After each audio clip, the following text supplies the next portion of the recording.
Bienvenue à toutes et tous et merci de rester fidèles au programme de votre télévision. On va parler actualité avec un invité, un acteur politique qui est connu de tous. C'est pas sa première fois d'être dans ce studio de Digital Congo, ici dans la capitale congolaise. Il est député national honoraire et cadre au sein du Front commun pour le Congo, également membre du Conseil national du PPRD, le Parti de peuple pour la reconstruction et la démocratie. Dieudonné Mwende est notre invité. Bienvenue.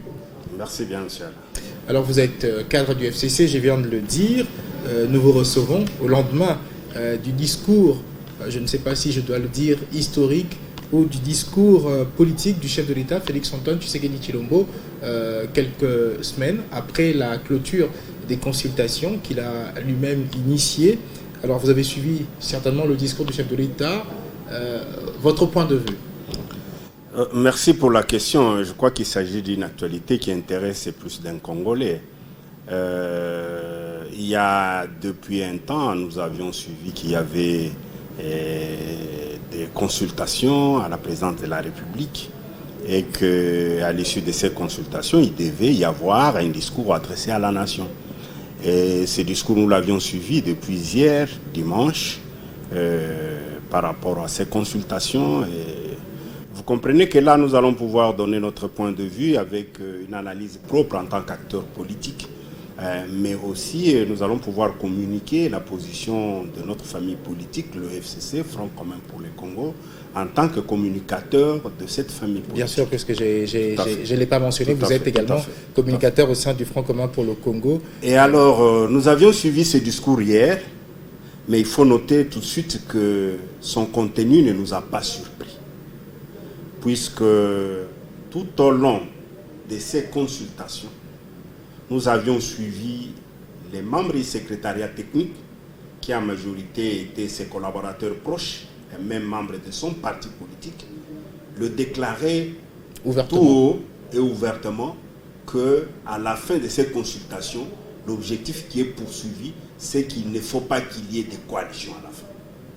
Donc nous étions déjà préparés, moralement et même politiquement, pour savoir que si le président de la République ne tombe pas dans les mauvais conseils de sa famille politique ou de ses collaborateurs, ou si le président de la famille ne cherche pas à satisfaire ou bien à faire plaisir à ses proches ou à sa famille politique, il pourrait peut-être tenir compte de ce que nous nous étions dit depuis le début de l'année 2019, lorsqu'il y avait passation pacifique et civilisée de pouvoir entre le président élu actuel et l'ancien président de la République, Joseph Kabila. Justement, mais il s'est fait que ce que nous avons constaté, c'est qu'on est rentré dans ce que nous étions en train d'apprendre déjà tous les jours. Je pourrais même dire que le discours du chef de l'État était déjà vidé, puisque ses collaborateurs le disaient tous les jours, et surtout les membres de sa famille politique. Rappelez-vous que lorsqu'il terminait ses consultations le dernier jour, le président de son parti politique est sorti, il a dit ouvertement que monsieur des médias, je ne vous apprends rien, vous êtes de cette famille, il n'y aura plus de coalition. Même si à la fin il débordait pour parler de la cohabitation, mais il le disait tout haut qu'il n'y aura plus de coalition.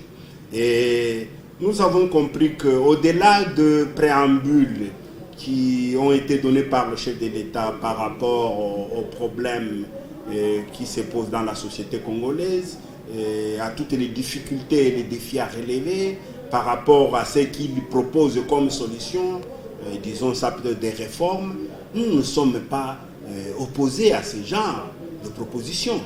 Nous, au FCC, nous pensions que ce sont pratiquement des propositions auxquelles nous devons adhérer, puisque nous savons que la société doit être réformée. Nous sommes conscients de ce qui se passe dans la société. Et nous pensions qu'en gouvernant ensemble avec le CACH et nous, le FCC, nous allons pouvoir relever ce défi. Les défis tels qu'il les a rappelés hier. Mais nous nous sommes rendus compte qu'il a rappelé tous ces défis seulement pour séduire les Congolais.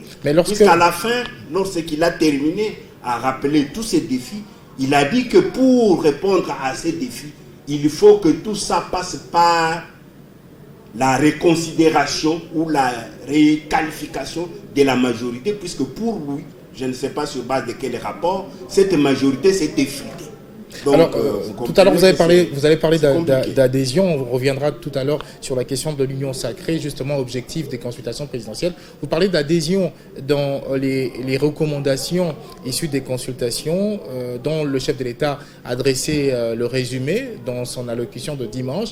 Mais on n'a pas vu le FCC prendre part à ces consultations. D'une part, on aurait appris qu'il y avait une invitation adressée au FCC qui a refusé. Par la suite, il y a d'autres membres du FCC qui disent on attendait être invités, on ne nous a pas invités. Comment, alors que vous êtes en coalition, vous adhérez dans la logique de ce qui ressort de ces coalitions pour les solutions aux problèmes des Congolais, mais on ne vous a pas vu adhérer à ces consultations, participer.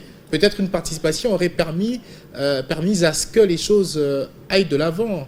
Non, nous l'avions dit à son temps, et je crois qu'il faut encore que l'on récapitule, en disant que nous ne sommes pas opposés à ce qui a été dit hier comme proposition. Des propositions, des solutions aux problèmes des Congolais. Nous sommes conscients de tous ces problèmes qui ont été relatés par le chef de l'État. J'étais en train même, d'ailleurs, quand je suivais ce discours, de vouloir le confondre à un discours sur l'état de la nation. Alors qu'il s'agit pratiquement des conclusions, des consultations. Donc il s'agit de problèmes dont nous sommes conscients tous au Congo, surtout nous en tant qu'FCC, puisque pratiquement nous avons existé avant le cash. Donc nous savons les malheurs des Congolais, nous savons les difficultés. Vous avez été dans la gestion. Nous avons été à la gestion, donc nous connaissons les malheurs des Congolais. Nous savons que dans cette gouvernance conjointe avec le cash, nous devrions en principe relever ce défi. C'est de ce côté-là où nous disons que ce problème ne se pose pas par rapport aux difficultés des Congolais. Mais vous dites que nous n'avons pas été à ces consultations. Nous l'avons dit, nous avions donné nos raisons. Nous avions dit que nous étions un partenaire important du président de la République. Oui, en tant que chef de la famille Cash. Oui, donc nous sommes un partenaire important et nous avions signé un accord de la gouvernance de ce pays ensemble avec le Cash et nous FCC. Donc nous ne pouvons pas aller à des consultations dont nous ne connaissons pas les tenants ni les aboutissants. Nous nous sommes dit il faut que le chef de l'État comprenne que nous sommes dans une coalition et que s'il y a des propositions à faire au sein d'abord de la coalition, que nous puissions adhérer, qu'il puisse fédérer nos forces autour de ce genre de propositions. Mais ce que nous avions constaté, c'était le contraire. C'est que le chef de l'État n'a même pas pris le temps de nous associer. Pourquoi? Puisque ces consultations sont nées d'où? Je crois que c'est aussi un rappel. Ces consultations sont nées de cette cérémonie de prestation de serment des juges de la Cour constitutionnelle. Et devant cette cérémonie, le chef de l'État s'est rendu compte qu'il n'y avait ni bureau de l'Assemblée nationale, ni bureau du Sénat, ni gouvernement représenté comme tel par son Premier ministre. Et c'est sur ce coup de colère, s'il faut appeler ça comme ça, que le chef de l'État a annoncé immédiatement après qu'il voulait prononcer un discours à la nation.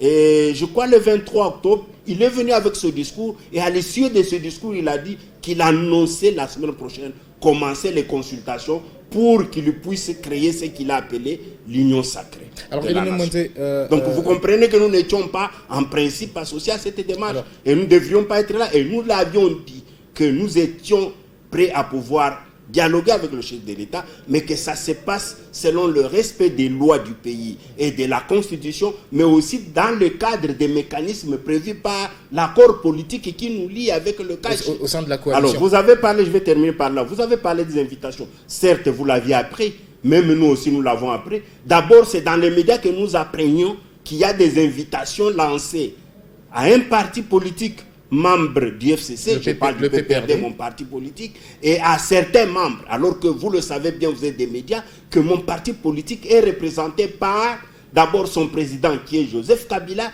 et par son secrétaire permanent qui est Ramazan Shadar. Ni Joseph Kabila ni Ramazan Shadar, personne n'a pris contact avec la présidente de la République, personne n'a reçu l'invitation. C'est dans la conférence de présidents où on va recevoir deux invitations. Ces deux invitations non adressées au FCC, mais les invitations adressées aux regroupements membres du FCC. Et ces regroupements ne pouvaient pas aller puisqu'ils n'ont jamais eu un contrat politique avec le CACH. Et alors, comme ça venait du cash, il était possible que ça soit adressé à la plateforme FCC qui a une coalition, qui est en coalition avec le cash, pour que nous puissions y répondre de manière convenable. Et jusqu'à la fin, nous avions attendu, nous n'avons pas reçu cette invitation pour discuter dans le cadre de l'accord. Et à la fin, ce sont les conclusions qui tombent de manière unilatérale. Vous vous appuyez sur la coalition, une coalition qui intervient au lendemain de l'alternance, la première alternance pacifique du pouvoir en République démocratique du Congo à la présidence de la République. 2 ans après, le bilan est totalement négatif. Les choses ne marchent pas. Le chef de l'État a sûrement raison de vouloir se séparer de vous, FCC, dans cette coalition dont le bilan, selon plusieurs analyses, ne promet pas un avenir meilleur pour les Congolais. Qu'est-ce que vous en dites? Non, il s'agit là d'une analyse inexacte. Il faut dire des choses clairement. Il est vrai qu'après 2 ans, nous avons fait du surplace, nous ne sommes allés nulle part. Les malheurs des Congolais sont restés pleins. Ça, il faut le dire ouvertement. Mais pourquoi cela? Oui, je vais y aller. C'est d'abord un constat que je tire ensemble avec vous, puisque vous l'avez dit déjà en préambule. Donc, ce constat est amer pour nous tous, mais c'est puisque, la raison d'abord, c'est puisque nous avons passé tout le temps à nous chamailler au sein de la coalition. C'est ça la raison fondamentale. Et là, nous sommes encore en plein dans cette chamaillerie ou dans ces chamailleries au niveau de la coalition. Et je me demande si ça peut continuer, si ça pourra résoudre les problèmes des Congolais. Puisque là, nous sommes toujours en conflit politique entre Cash et FCC et les problèmes des Congolais ne sont pas résolus. Et on pense qu'il y a un camp qui veut résoudre les problèmes des Congolais et un autre camp qui ne veut pas qu'on puisse les résoudre. C'est faux. Justement, c'est ce que, c'est ce que beaucoup ne cessent de dire. C'est ce que j'ai dit. Il faut éclairer. Non, c'est faux. Et nous avons même appris qu'il y avait le FCC qui était en train de bloquer le cash, bloquer le président de la République. Nous l'avons bloqué en quoi? Puisque cette question est revenue plusieurs fois et personne n'a donné des réponses. Comment la coalition va marcher, Dieudonné Mounzé, alors que notamment le chef de l'État prend cette initiative de nomination des juges? Lorsque le FCC qui est en coalition avec le cash n'est pas content, ça pouvait se traiter en interne. Oui, c'est ce que j'ai dit, que nous avons passé le temps à nous chamailler, puisque essentiellement nos amis du cash n'ont pas été contents de nous voir, nous FCC, aux côtés du cash. Puisque ce qui est vrai, c'est que l'électeur congolais de 2018, décembre 2018, a confié la présidence au cash, mais la majorité parlementaire au FCC. Et il appartenait au FCC et au cash de se joindre pour pouvoir diriger ce pays, puisque nous sommes dans un régime semi-présidentiel où les pouvoirs sont partagés entre le président de la République et la majorité parlementaire. La majorité parlementaire qui a le Premier ministre. Qui est donc l'émanation du gouvernement de la République, même avec le Premier ministre. Mais au lieu de comprendre ça, nous avons passé le temps à nous disputer les contrôles de certaines institutions. Puisque c'est ça qu'il faut dire. Mais pourquoi cela? La course au pouvoir, chacun veut tirer le drap de son côté. C'est ce qui n'est pas normal. C'est ce qui n'est pas normal. C'est venu de nos amis du cash. Puisque nous nous sommes contentés de notre majorité parlementaire. Et nous n'avons jamais lorgné sur le poste du président de la République. Nous n'avons jamais pensé un jour que nous pouvons, nous, FCC, être au poste du président de la République. Mais il appartenait aussi au cash de comprendre qu'ils ont le poste du président de la République. Ils ne peuvent pas lorgner la majorité parlementaire. Mais ce qui s'est passé, c'est quoi? Vous l'avez constaté. Au-delà de ces blocs importants du pouvoir président et majorité parlementaire, on a commencé d'abord à chercher le contrôle d'autres pouvoirs. Comme vous le savez, nous avons le pouvoir judiciaire et le cash a voulu contrôler le pouvoir judiciaire. Et comme vous le savez, c'est un pouvoir parmi tant d'autres. Nous ne pouvons pas accepter qu'une famille politique puisse vouloir contrôler la justice, puisque nous l'avions voulu dans cette constitution depuis 2006 et même avant 2006, puisque la constitution est venue du Parlement de transition, où l'UDPS d'ailleurs n'était pas, que dans ce pays, nous ne voulons pas avoir de nouvelles dictatures. Nous voulons que la justice soit indépendante. Mais au lieu que la justice soit indépendante, vous avez une famille politique qui est en coalition avec nous, FCC, mais qui cherche à avoir de l'emprise sur le pouvoir judiciaire. Nous avons dit non, ça ne peut pas continuer à marcher comme ça. En 2 ans, Dieudonné Mwende, pendant ce parcours-là, est-ce qu'il n'y avait pas lieu de se réunir à nouveau? Parce qu'il y a eu ce temps où quelques délégués de FCC et CASH se réunissaient, notamment à Mboué-la-Lodge. Voilà, mais pourquoi ce comité ne se réunit plus? Pourquoi avancer comme ça? Mais ce sont les délégués du CASH. Et finalement, c'est la population qui en souffre. Ce sont les délégués du CASH qui ont séché. Lorsque nous avons fait des remarques par rapport à la nomination des juges de la Cour constitutionnelle, et avec cette sortie de plus de 150 ordonnances à l'absence du Premier ministre, mais contresigné par le vice-premier ministre qui est en charge de l'intérieur et la sécurité, nous avons dit que c'est anormal. Nous sommes en coalition, nous nous contrôlons mutuellement. Il faut qu'on pose les actes pour lesquels nous nous sentons tous responsables.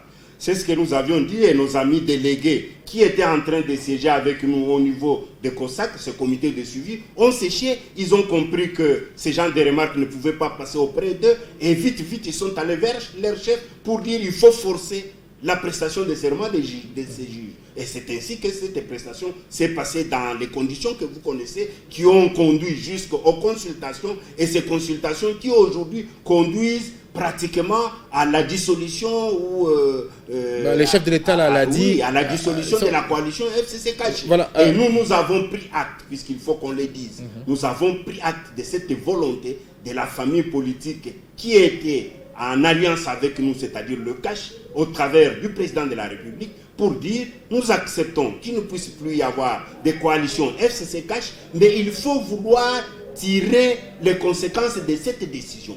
Puisque les conséquences de cette décision, c'est quoi? C'est-à-dire, selon la Constitution, en son article 78, il faut nécessairement, au-delà de la coalition, que nous puissions aller dans la cohabitation. Et la cohabitation est claire, nous le savons bien.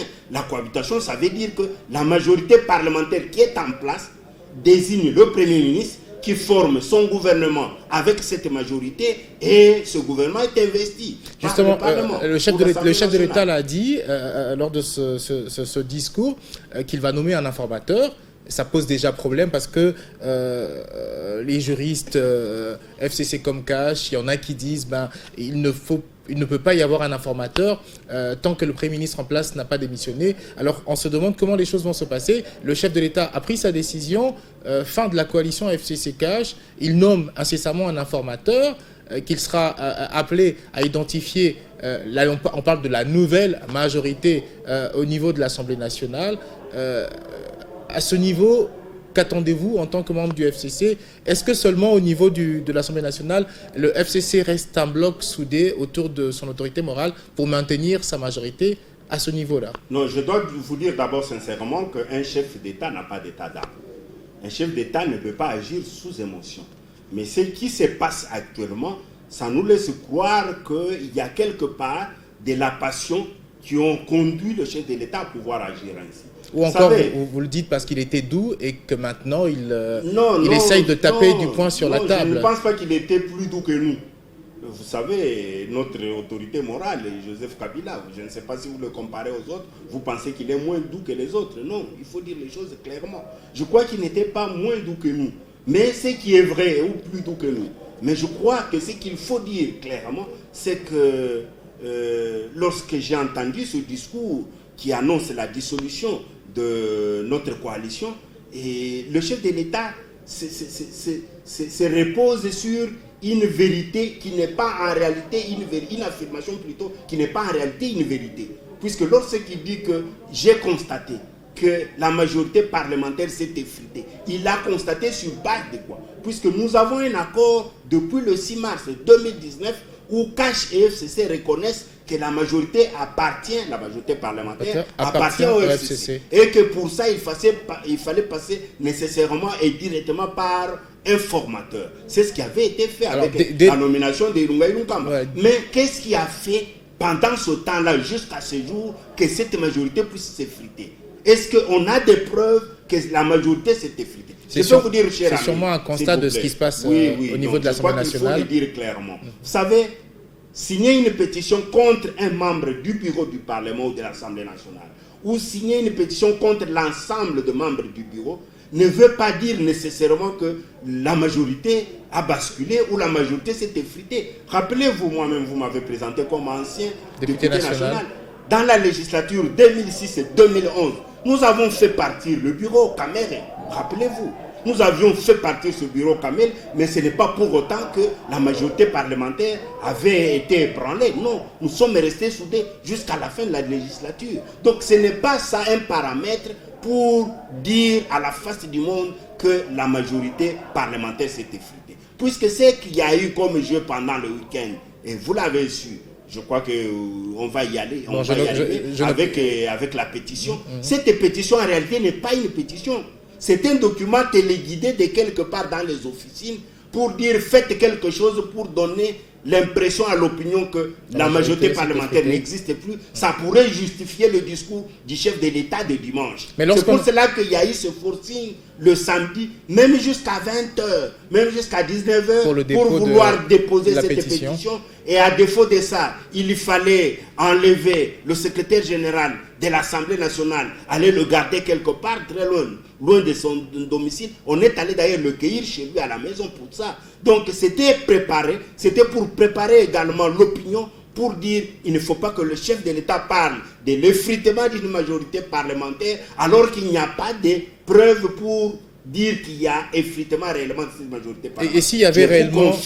Je vous confirme qu'une pétition ne peut pas vouloir dire l'effritement d'une majorité parlementaire. Alors comment vous expliquez, Dieudonné Mounzé, que dans cette pétition, l'on voit des noms des membres du FCC, notamment de votre parti, le PPRD. Je ne citerai pas des noms, mais il y en a qui font des déclarations à travers les médias pour dire nous avons besoin de signer cette pétition. Alors comment vous expliquez cela? C'est-à-dire qu'il y a un problème au niveau de l'Assemblée nationale. Nous connaissons ce qu'il y a eu comme soubassement dans cette démarche. Vous connaissez. De la corruption. Lorsque l'on sait que pour une pétition contre les membres du bureau dans leur ensemble, comme il est dit, il faut un quart des signatures. Ça veut dire autour de 125 signatures. Les amis ont voulu aller jusqu'au-delà. C'est-à-dire au-delà de 250 ou autour de 250. C'est pour atteindre la majorité absolue qui est de 251 députés. Donc la démarche n'était pas en principe la pétition. La démarche s'est prouvée à un camp qui est en train de les dorloter pour dire nous ne sommes plus ce que nous étions avant, mais maintenant nous formons un bloc de 251, vous pouvez compter sur nous. Et là les billets verts ont marché. Vous comprenez que dans toute famille politique, tout le monde n'est pas nécessairement loyal, tout le monde n'est pas toujours digne. Est-ce qu'il y a des preuves il peut y avoir des gens... Il y a eu ces billets verts? Oui, mais il y a des preuves, vous l'entendez, vous êtes des médias, je ne vous apprends rien. Et d'ailleurs, le comité des sages à l'Assemblée nationale a été saisi par le bureau et il y a une commission de comité des sages qui travaille sur ces dossiers pour clarifier, pour savoir comment ça s'est passé, puisque les soupçons sont là. On veut dire qu'il y a l'argent qui a circulé et cet argent peut permettre à ce qu'un député qui était dans le FCC puisse se retrouver soit dans Cache, soit dans la Mouka, soit dans une eau sacrée comme on le dit. Ce qui est anormal et ça ce n'est pas prévu par le règlement intérieur de l'Assemblée nationale. Lorsque l'on a commencé une législature, on est soit de la majorité parlementaire, soit on n'est pas de la majorité jusqu'à la fin de son mandat. Jusqu'à la fin du mandat. Et c'est ce qui s'est fait de tout ce temps. Il y a déjà eu des législatures, nous n'avons pas connu ça. Mais ça ne va pas être aujourd'hui une nouveauté puisqu'il y a une famille politique qui veut nécessairement courtiser les députés dont il a parlé hier, puisque la même famille elle a parlé hier que ces députés c'était des députés nommés de Kabila. Ces députés étaient des députés qui n'étaient pas élus. Ces députés étaient des députés qui ne voulaient pas le bien de la population. Mais ce sont les mêmes députés aujourd'hui qu'on veut nécessairement avoir. Je ne sais pas si on va les transformer par quel mécanisme, je ne sais pas si on va les recréer. Et pour cette fois-là, dire que ce sont des bons députés maintenant, puisqu'ils sont partis du FCC, faire le cash. Non, je crois que ça ne se passe pas comme ça. Nous devons jouer le jeu politique de manière honnête et de manière intègre. Est-ce qu'aujourd'hui le FCC commence à perdre la main? Parce qu'on a comme l'impression de vivre un match de football. Au départ, c'est le FCC qui mène, bien qu'en coalition. Et aujourd'hui, on a comme l'impression que c'est le cash qui joue le jeu désormais, qui met pression. Et on voit le FCC presque éparpillé. On sent un peu la panique. Non, nous ne sommes pas en panique. Nous ne sommes pas en panique. Je crois que ce terme ne vaut pas. Nous ne sommes pas en panique. Il faut avouer que nous sommes sereins. Nous savons que le cash avec le président de la République, ils ont l'impérium. Ils ont toutes les forces de sécurité, ils ont la justice, ils ont tout. Ça, nous le savons, nous sommes conscients. Nous n'avons que la majorité parlementaire. Nous sommes conscients. Et vous savez, quand quelqu'un a l'impérium, il a la force, il peut faire usage de cette force pour vous faire mal. Mais dans le respect de la Constitution... Non, puisque maintenant la Constitution n'est plus respectée. C'est ça notre problème. Puisque maintenant nous sommes en dehors de la Constitution, nous sommes dans une jungle où c'est la loi de la force, au lieu que ça soit la force de la loi. Et dans ce cas-là, celui qui a la force peut vous faire mal à tout moment. Mais nous disons que nous allons continuer à résister. Puisque nous pensons que nous sommes en train de défendre une cause noble. Nous avons eu cette majorité parlementaire à l'issue des élections de 2018. Les mêmes élections, les mêmes élections organisées dans les mêmes conditions, qui étaient combinées. Vous avez eu les 3 scrutins le même jour, dans les mêmes conditions. Et le cash a gagné la présidence de la République. Donc nous, on ne peut pas envier la présidence de la République. Et nous pensons qu'ils ne peuvent pas continuer à envier notre majorité parlementaire. Et nous sommes conscients que nous sommes dans la légalité. Nous respectons la Constitution de la République et les lois du pays et nous gardons notre majorité parlementaire. Et avec cette majorité parlementaire, tirant les conséquences du discours du chef de l'État d'hier, nous allons tout bonnement, tel que prévu par la Constitution, en son article 78, dans une cohabitation. Et la cohabitation a ses conséquences. C'est pour cela que nous avons demandé à nos amis du cash qui se sont prononcés sur cette rupture de la coalition, qu'ils puissent aller très loin dans cette logique, c'est-à-dire tirer les conséquences politiques de cette décision en retirant carrément du gouvernement central et des gouvernements provinciaux tous les mandataires du cash. C'est ce que nous attendons. Justement, et nous avons, là, nous avons demandé, je crois qu'ils nous suivent aussi, tous nos mandataires du FCC qui sont en province et même ici au niveau gouvernemental, au niveau central, le Premier ministre doit nécessairement réceptionner les démissions de ces membres du gouvernement du cash. Les gouverneurs de province, dans les différentes provinces où nous sommes majoritaires au niveau des assemblées provinciales, les gouverneurs doivent recevoir les démissions de membres du gouvernement provinciaux qui sont des gouvernements provinciaux qui sont membres du cash. Ça sera la conséquence. Et à ce moment-là, nous allons laisser la présidence évoluer normalement dans une cohabitation comme ça s'est fait en France, entre Chirac et Mitterrand, ça n'a pas posé problème. Puisqu'aujourd'hui, donner l'impression, puisque nous avons entendu ça dans les discours, avec des menaces plutôt, des dissolutions, où le chef de l'État le dit ouvertement, sans pour autant craindre violer la Constitution, sans pour autant craindre tomber dans une dictature, puisque nous savons quand même que l'UDP, c'est Tshisekedi, c'est quand même ce parti politique ancien qui a lutté contre la dictature dans ce pays. Mais on ne peut pas faire la même chose lorsqu'on a combattu cette dictature. Mais il y a des indicateurs qui confirment.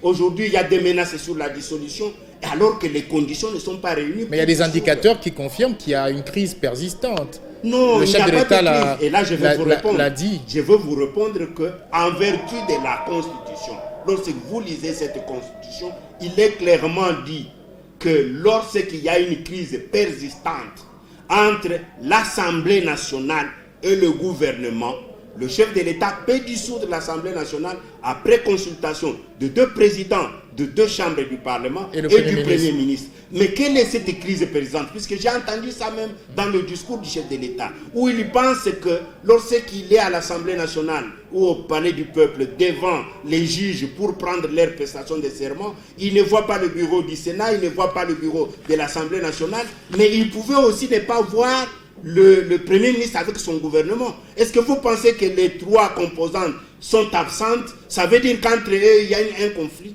Non, il n'y a pas de conflit. Alors, cet acte a été mené en harmonie avec le gouvernement et le Parlement. Pour dire ce qui a été fait a été illégal contre la Constitution, nous ne devons pas cautionner la forfaiture. Nous nous mettons à l'écart. Et là, le Parlement comme le gouvernement ont parlé le même langage. Il n'y a pas de crise. Et ça, c'est la Constitution qui le dit. Il n'y a aucune crise persistante entre l'Assemblée nationale et le gouvernement. Pas de raison la de preuve, c'est dissoudre que l'Assemblée nationale. Le gouvernement a été investi, le gouvernement a fait passer la rectification du budget 2020, le gouvernement a fait passer la reddition des comptes de 2019, le gouvernement vient de faire passer le budget 2021. L'Assemblée nationale. Et à l'Assemblée nationale, à la grande majorité d'ailleurs. à peu près 349 députés. Donc vous pensez que dans ces conditions-là, il y a crise persistante. Alors, il faut d'abord qu'il y ait crise. Il n'y a même pas de crise. Et il faut que cette crise soit persistante. Elle n'est même pas persistante puisqu'elle n'existe pas. Donc pour vous, dissoudre l'Assemblée nationale ne devrait pas être d'actualité. Non, ce sont des menaces d'intimidation, s'il vous plaît, puisque aujourd'hui, c'est ce que je vous ai dit, j'ai entendu quelque chose qui m'a dérangé personnellement, puisque je sais que l'UDPS a combattu la dictature dans ce pays. Comment le chef de l'État peut dire « je voudrais avoir une majorité » alors que nous ne sommes pas devant les élections?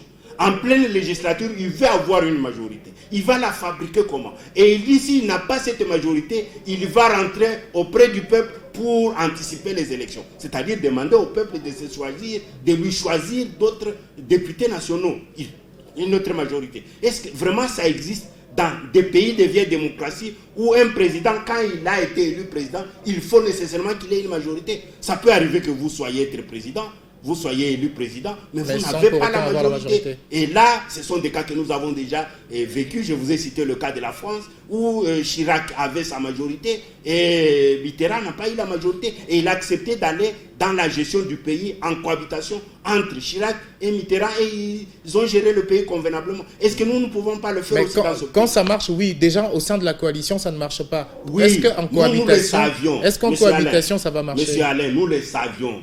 Si en 2019, en janvier, nous avions proposé que nous puissions aller en cohabitation, en coalition plutôt, avec nos amis du Cash, c'est puisque nous savions qu'aller en cohabitation, ça leur fera plus mal que lorsqu'on est en coalition. Puisqu'en cohabitation, ça veut dire quoi? Ça veut dire que le gouvernement qui gouverne est totalement du Cash et du FCC. Et lorsque vous gouvernez, vous avez l'entièreté du pouvoir, puisqu'à ce moment-là, le président de la République règne simplement. Nous sommes dans notre constitution semi-présidentielle, vous le savez, et le gouvernement, le Premier ministre avec son gouvernement gouverne le pays. Est-ce que le Cash était prêt à pouvoir nous laisser seuls gouverner le pays et rester simplement au niveau de la présidence comme en train de régner dans ce pays? Nous avions compris qu'ils ne pouvaient pas le faire puisqu'ils venaient de l'opposition. Ils avaient des ambitions à gérer ce pays. Les laisser simplement à la présidence, ils ne sauront pas. Ils ne pourront pas tenir. C'est ainsi que nous avions proposé, avec l'autorité morale de cette majorité présidentielle,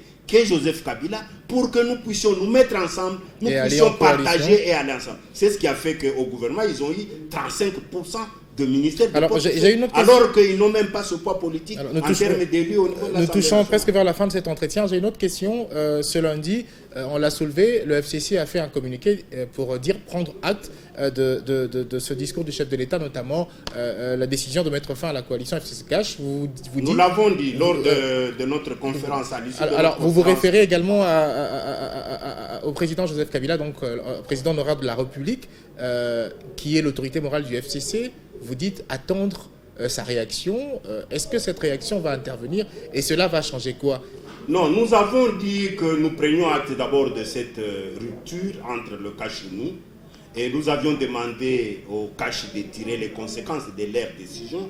C'est-à-dire que nous, logiquement, nous allions en cohabitation, mais nous avions interdit qu'il ne puisse pas y avoir d'intimidation, mais aussi que les pratiques de corruption qui sont décriées au niveau de l'Assemblée nationale ou du Parlement en général puissent cesser. Ça, nous l'avions dit. Mais nous avions dit que puisque le Cash a beaucoup parlé, et l'opinion a tendance à l'écouter, à penser que tout ce qu'il dit, c'est ça la vérité. Nous avions dit que nous allons demander aussi à l'autorité morale, celui-là avec qui ils avaient signé cet accord de gouvernance de ce pays, cet accord qu'on a appelé accord de paix et de stabilité de la RDC, que lui aussi donne sa voix, puisqu'à ce moment-là, il aura éclairé aussi l'opinion. Ça, c'est notre proposition au niveau du FCC.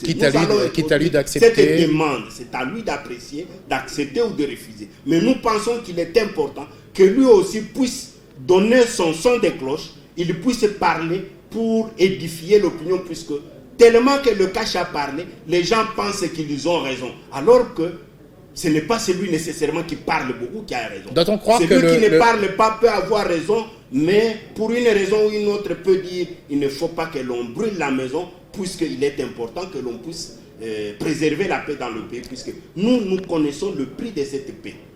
Beaucoup de gens ne connaissent pas le prix. Est-ce que cette demande du FCC à l'autorité morale n'est pas une manière de dire indirectement que vous vous sentez orphelin On le connaît par son silence légendaire.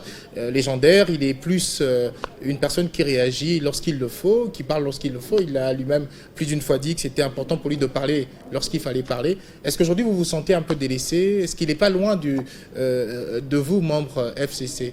Non, nous ne sentons pas orphelins. Nous sommes avec l'autorité morale. Tout ce que nous faisons, nous le faisons en symbiose avec lui. Sauf que nous pensons simplement, comme je l'ai dit, que les gens qui parlent semblent avoir raison, puisque l'opinion les a tellement écoutés. Mais nous avons réellement, comme vous l'avez dit, un chef qui, lui, ne parle pas souvent. Et il a toujours dit qu'il faut parler lorsque vous sentez que les paroles sont plus fortes que le silence. Il l'a toujours dit. Et nous pensons que cette fois ici, puisque les gens ont tellement parlé, vous avez suivi dans les médias et partout, les gens pensent que le cash a raison. Non, le cash n'a pas raison.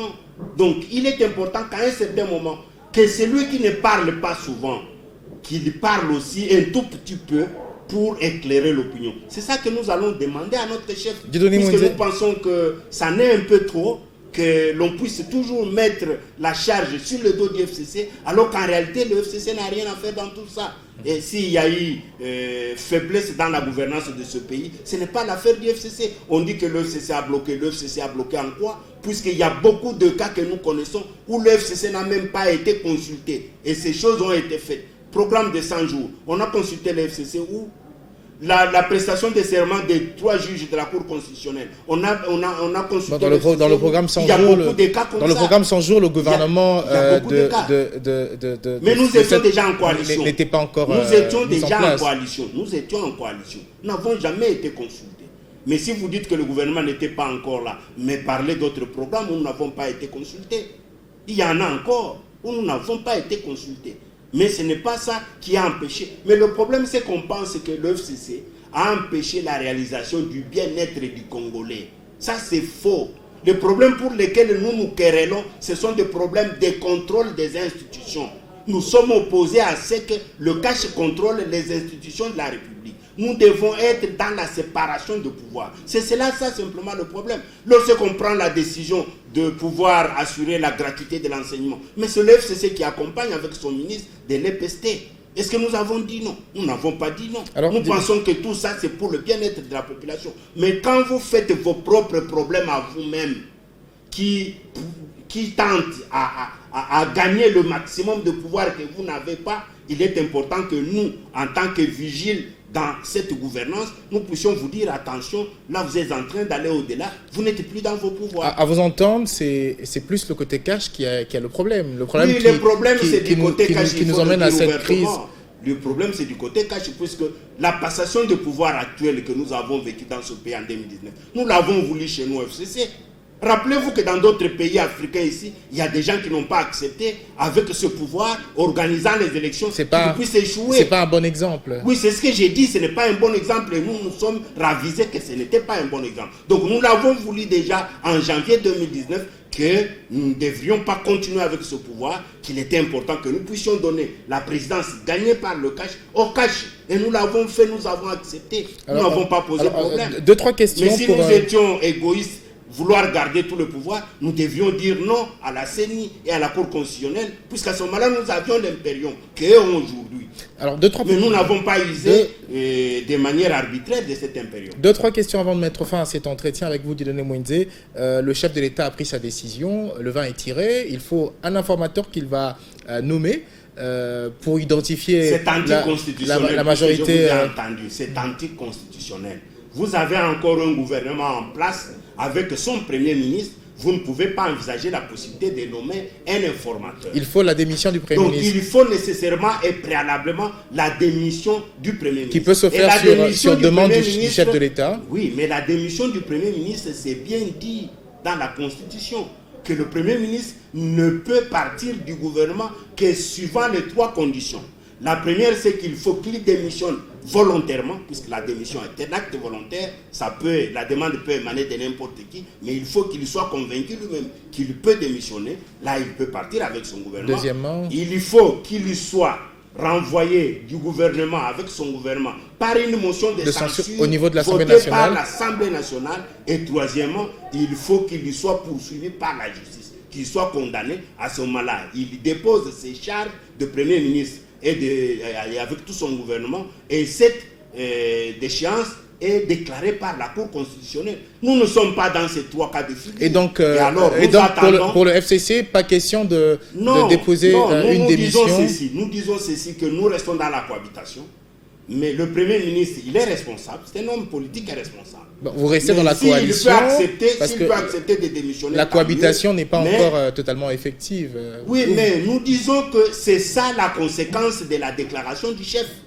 Le chef a déclaré hier qu'il décidait de rompre la cohabitation. Donc, et automatiquement, au-delà de la cohabitation, c'est de la coalition plutôt, c'est la cohabitation. Puisqu'il a rompu la cohabitation.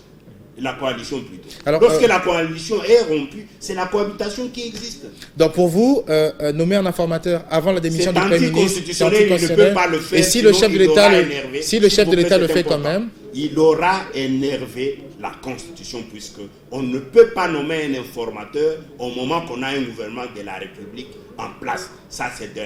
Il faut envisager ces 3 cas pour faire partir le Premier ministre avec son gouvernement. Ce n'est qu'après qu'il peut nommer une personnalité pour identifier cette coalition dont il veut parler. Cette nouvelle majorité. Mais cette majorité-là nouvelle peut aussi s'avérer que ce soit toujours le FCC. Alors doit-on craindre justement que le FCC pourrait ne plus avoir les mêmes nombres des parlementaires, même si... Nous avons 338 députés, s'il vous plaît, mon frère. Nous avons 338 députés. Le CACH n'en avait que 47 à peu près. 338 qui semblent ne pas être mais c'est ce que nous disons. Nous disons qu'il ne faut pas que des pratiques peu recommandables puissent déséquilibrer notre majorité, notamment la corruption. Nous sommes en train d'alerter l'opinion que ce n'est pas normal. Vous savez, mon frère, même quand vous êtes faible, puisque vous n'avez pas la force, puisque vous n'avez pas l'argent, ce n'est pas pour autant qu'on peut venir marcher sur vos plates-bandes comme on veut, sans réaction. Vous finirez par réagir. Donc nous avons notre majorité qui a été reconnue depuis le début de la législature par le CACH. Le communiqué est là, j'ai le communiqué avec moi. Et ce communiqué d'ici mars 2019 est signé par le représentant du CACH et le représentant un communiqué qui tient plus raison d'être, puisque la coalition n'existe plus. Si ce communiqué n'existe plus, puisque nous ne sommes plus en coalition, mais du moins la réalité, elle reste têtue. Il restera plus qu'à... C'est-à-dire, la réalité, c'est qu'ils avaient reconnu que nous avons cette majorité. Et cette majorité en pleine législature ne peut pas changer à moins qu'on aille vers le peuple pour de nouvelles élections. Et les difficultés que nous avons dans ce pays ne nous permettent pas de réunir 600 millions de dollars ou 700 millions de dollars pour organiser de nouvelles élections dans les 60 jours peut-être de la dissolution. Nous ne pouvons pas le faire. Donc, ce sont des réalités auxquelles nous ne pouvons pas faire confronter notre population, qui souffre déjà avec son budget maigre d'environ 5,5 milliards de dollars US. Mais s'il faut encore amener brutalité, c'est-à-dire il faut éviter de créer de la psychose dans les chefs des Congolais. C'est vrai, quand on est inconscient, il est vrai que l'on peut jubiler, acclamer, puisque ça fait mal à X ou à Y, mais il faut savoir qu'un jour, ça peut vous faire mal vous-même. Alors, donc, il faut éviter de créer des problèmes dans la société. Vous l'avez reconnu, et c'est l'avant-dernière question, qu'au lieu d'avancer, le FCC-CACH a été plus dans des petits soucis d'intérêt, de positionnement en interne, une crise politique qui s'était déjà installée en interne. Pensez-vous pas que c'est tout à fait logique qu'à 2 ans après, suite à ce problème-là interne, que le chef de l'État prenne cette décision? Oui, nous pensions que le CACH devait changer ses méthodes, reconnaître notre majorité comme nous reconnaissons sa présidence. Mais le CACH ne pense pas reconnaître notre majorité. Par contre, elle veut que notre majorité soit la sienne. Donc la conséquence, c'est que réellement nous devons nous séparer. Puisque pendant les 2 ans, CACH n'a pas changé ses méthodes. CACH n'a pas changé ce que moi je peux appeler ses envies politiques. Le CACH a dribblé le FCC. C'est-à-dire les envies de vouloir prendre le pouvoir même du FCC. C'est là où nous sommes aujourd'hui. C'est-à-dire qu'ils ne sont plus contents de la présidence. Ils pensent qu'ils peuvent aussi prendre les députés, et le président l'a dit ouvertement. Est-ce que le FCC s'il n'a pas ses députés, il va faire... Est-ce que le FCC a été dribblé par le CACH au sein de la coalition? Nous ne savons pas le dire, puisque ce qui est important, ce n'est pas d'être dribblé, mais ce qui est important, c'est vouloir le bonheur du peuple congolais. Et nous avions pensé, comme je vous l'ai dit au début de cette émission, qu'il était important que nous soyons en coalition pour éviter beaucoup de chocs et permettre à ce que la gouvernance se fasse de manière convenable avec ceux qui étaient nos adversaires d'hier, qui sont devenus aujourd'hui nos coalisés, s'il faut appeler comme ça, nos partenaires politiques. Mais nous pensions que ça pouvait marcher. Et lui-même, le président de la République, lorsqu'il était à Brazzaville, il avait dit que ce sont des chocs qui arrivent dans toute nouvelle expérience inédite, comme celui-ci, mais nous pensons que ça va passer, ça ne va pas permettre à ce qu'il y ait rupture. Mais aujourd'hui, c'est ce que nous pensons, qu'on a poussé à ce qu'il y ait rupture, et vous suivez ce qui se passe à l'Assemblée nationale, c'est pratiquement le forcing. Donc, et c'est lundi d'ailleurs, il y a eu un groupe de députés cash qui a saccagé quelques sièges au niveau de l'hémicycle, notamment. Cher ami Alain, il faut le dire ouvertement que ce forcing n'est pas nécessaire. Il faut lire la loi. Le règlement intérieur, c'est la loi des députés. Ils sont censés maîtriser cette loi-là. L'article 31 le dit clairement que lorsque vous avez adressé une pétition au bureau de l'Assemblée ou à un membre, il faut attendre une plénière. Et cette plénière ne sera pas convoquée par le bureau comme ils le disent. Mais cette plénière n'est pas encore là. Mais vous n'allez pas interrompre tout le déroulement d'autres plénières. Alors, donc ça ne peut être que la plénière qui va statuer sur la pétition que le bureau actuel ne pourra pas diriger. Alors, les autres plénières, le bureau actuel doit les diriger. Alors, je n'ai plus de questions pour vous, mais je vous donne 1 minute pour lancer un message à la population. Vous l'avez dit ici, le cash s'exprime souvent et on a l'impression que le problème c'est FCC. Un message rapidement en 1 minute à la population congolaise. Je voudrais lancer un message à la population et aux acteurs politiques, s'il vous plaît. Donnez-moi quelques secondes. Quelques secondes. D'abord à la population, c'est qu'il ne faut pas que notre population se laisse tromper par les politiciens. Puisque le combat actuel qui est entre les politiciens n'est pas au profit de la population. C'est un combat de positionnement de nous les politiciens. De vouloir s'arroger le maximum de pouvoir au détriment des autres. Ça n'a aucun impact sur la population. Par contre, ce combat que nous menons entre politiques, c'est un combat qui va exacerber simplement le malheur de la population. Donc il ne faut pas que la population nous encourage dans ce combat, dans cette mésentente entre politiques. Et aux politiciens, je voudrais dire que ce pays nous appartient. Ce pouvoir, il est bon, certes, mais le pouvoir sans le peuple n'est pas un bon pouvoir. Le pouvoir sur le malheur de la population n'est pas un bon pouvoir. Donc nous devons nous rappeler de ce qui s'était passé déjà dans ce pays en 1960 et en 1965. Nous avons connu les troubles entre le MNC de Lumumba avec la BACO de Kasavubu. Simplement dans cette dispute, c'était toujours dans cette discussion de s'arroger le maximum de pouvoir. Nous connaissons les conséquences. En 1965, la même chose avec Tchombe et avec Kasavubu, dans ce que nous avons appelé Abako avec Konako. La même chose, on a voulu s'arroger. Kasavubu a voulu s'arroger le maximum de pouvoir par rapport à Konako avec Tchombe, qui avait la majorité au niveau du Parlement, de l'Assemblée nationale. Nous connaissons les conséquences. Je crois que nous, en tant que politiques, nous n'avons pas besoin d'exhiber ce genre de comportement puisque nous tenons à tout prix à avoir le maximum de pouvoir. C'est important que l'on sache que ce pouvoir arrive, ce pouvoir passe. On l'a aujourd'hui, demain on peut ne pas l'avoir. Merci Dieudonné Mwenze, merci à vous, beaucoup à dire. Merci quand même d'être passé dans nos studios au lendemain du discours du chef de l'État pour décrypter ce discours. Je rappelle ici que vous êtes député national honoraire, cadre sain du FCC, le Front commun pour le Congo, communicateur, également membre du Conseil national du PPRD, le Parti Peuple pour la Reconstruction et la Démocratie, principal parti d'ailleurs au sein du FCC. Merci d'avoir été de nôtres. Merci. Merci également à vous de nous avoir suivis. L'actualité oblige, chaque fois, nous sommes là pour vous servir. On espère que les questions posées vous ont assez édifié. Portez-vous bien et restez sur nos programmes à travers votre télévision. À très bientôt.